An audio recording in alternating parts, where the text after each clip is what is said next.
Hello. आज हम देखने वाले हैं गेटवे। गेटवे क्या होता है, कैसे काम करता है, और इनफैक्ट हम लोग एक गेटवे बनाने भी वाले हैं using Ocelot in dot net stack. So let's start. So gateway होती क्या है सबसे पहले। एक्चुअली गेटवे की जो नीड होती है वो हमें पड़ रही होती है स्पेशली माइक्रो सर्विसेज के केस पे।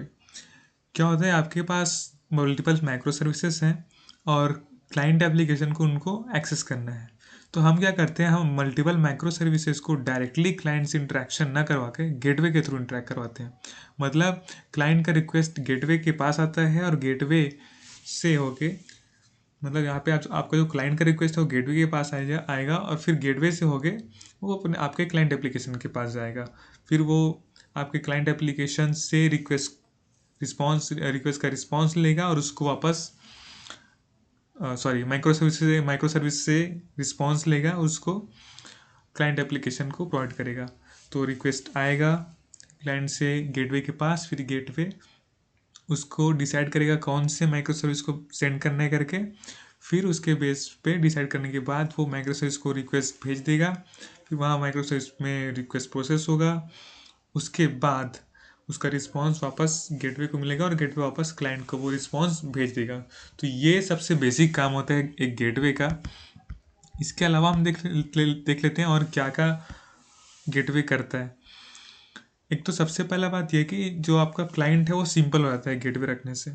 तो गेटवे को सिर्फ एक ही यूआरएल पे कॉल करना है, एक ही जो गेटवे का जो यूआरएल है उस पर। बाकी इन सभी माइक्रो सर्विस को उससे कोई मतलब नहीं है, उसको सिर्फ गेटवे को ही वो जानता है, ऐसा है। ठीक है, फिर गेटवे डिसाइड करता है कि कौन सा माइक्रो सर्विस उसको चूज करना है फॉर दैट पार्टिकुलर रिक्वेस्ट।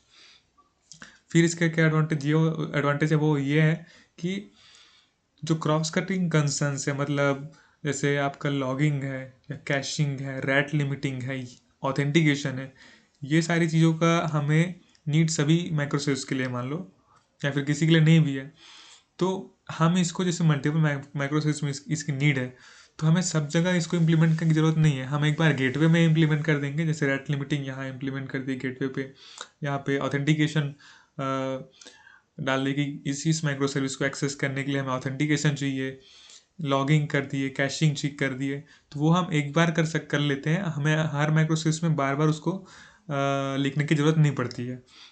फिर एक बहुत ही अच्छी एडवांटेज इसका ये है कि आपके जो माइक्रो सर्विसेज है, आपके जो डाउनस्ट्रीम सर्विसेज है, उस वो जो है आपके इंटरनल नेटवर्क में रहती है, वो पब्लिक नेटवर्क पे एक्सपोज नहीं होती है। ठीक है, तो आपका सिर्फ गेटवे पब्लिक नेटवर्क पे एक्सपोज रहता है और बाकी जो आपका माइक्रो सर्विस है वो आपके प्राइवेट नेटवर्क पे रहती है। इसका मतलब वो सिक्योर रहती है पब्लिक डोमेन से। तो ये इसका एडवांटेज है। ठीक है, ये इसके अलावा और भी एडवांटेज हैं लेकिन हम उसको डिस्कस नहीं करेंगे, हम आगे बढ़ते हैं। तो आगे हम ये देखने वाले हैं कि गेटवे ये करता कैसे है। जो हमने सभी काम देखे गेटवे के, जैसे रिक्वेस्ट को लेना, फिर डिसाइड करना कि रिक्वेस्ट कहाँ जाएगा, वहाँ से प्रोसेस होने के बाद रिस्पॉन्स को लेना, फिर उसको क्लाइंट को प्रोवाइड करना। छोटा सा बेसिक अंडरस्टैंडिंग लेंगे ताकि हमें समझ हो। उसके बाद हम एक प्रैक्टिकल गेटवे बनाएंगे यूजिंग ऑसिलॉट।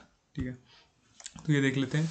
तो आपका ये जो रिक्वेस्ट आया गेटवे के पास, फिर उसके बाद क्या होता है वो हम देखने वाले हैं। वहाँ पे आपका रिक्वेस्ट आती है, फिर गेटवे उस रिक्वेस्ट को लेता है। ठीक है, HTTP रिक्वेस्ट एक ऑब्जेक्ट उसको मिलता है। उसके बाद वो रिक्वेस्ट जाती है आपके रिक्वेस्ट मैनिपुलेशन फेज पे। यहाँ पे आपका एक कॉन्फ़िगरेशन फाइल बनता है। ऑसलॉट को केस में ऑसलॉट डॉट जेसन होता है। हम उसको नाम चेंज भी कर सकते हैं, लेकिन आपका एक कॉन्फ़िगरेशन होगा, उसके बेस पे आपका जो रिक्वेस्ट है वो उसको मैनिपुलेट करते हैं। उसमें हम लोग राउटिंग, ऑथेंटिकेशन, रेट लिमिटिंग, उस ये सब सारी चीज़ें इस फेस में हम मैनेज कर लेते हैं। फिर उसके बाद रिक्वेस्ट बिल्डर होती है। रिक्वेस्ट बिल्डर क्यों, ये जो रिक्वेस्ट आया था वो हमारे गेटवे के लिए था, फिर गेटवे को आगे भेजना है माइक्रो सर्विस को, तो उसके लिए रिक्वेस्ट बिल्डर वाला काम यहाँ पे होता है। वो जो आपका रिक्वेस्ट है HTTP रिक्वेस्ट, उसको माइक्रो सर्विस के अकॉर्डिंग बनाने वाला जो काम है वो रिक्वेस्ट बिल्डिंग फेस में होता है।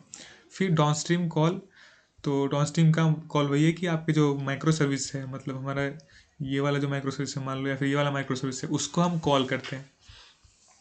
कॉल होने के बाद ये जो रिक्वेस्ट है वो micro service downstream micro service उसके पास जाता है, फिर वहाँ पे प्रोसेस होती है, फिर वहाँ से रिस्पॉन्स रिटर्न होती है, उसको वापस हमें वो हमें वापस मिल जाती है आपके गेटवे पे। ठीक है, फिर यहाँ से गेटवे से हमें जो ये मिला है ना, HTTP रिस्पॉन्स मैसेज ऑब्जेक्ट मिला है, तो उसको हम वापस से HTTP रिस्पॉन्स ऑब्जेक्ट बनाते हैं, रिस्पॉन्स मैसेज ऑब्जेक्ट से रिस्पॉन्स ऑब्जेक्ट।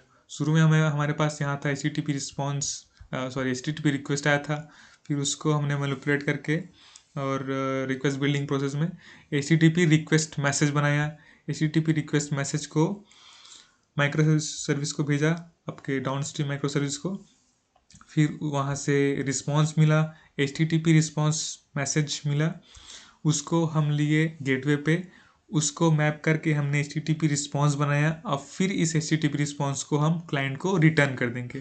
क्लाइंट को रिटर्न कर देंगे मतलब ये वाला रिक्वेस्ट वापस क्लाइंट को चला जाएगा।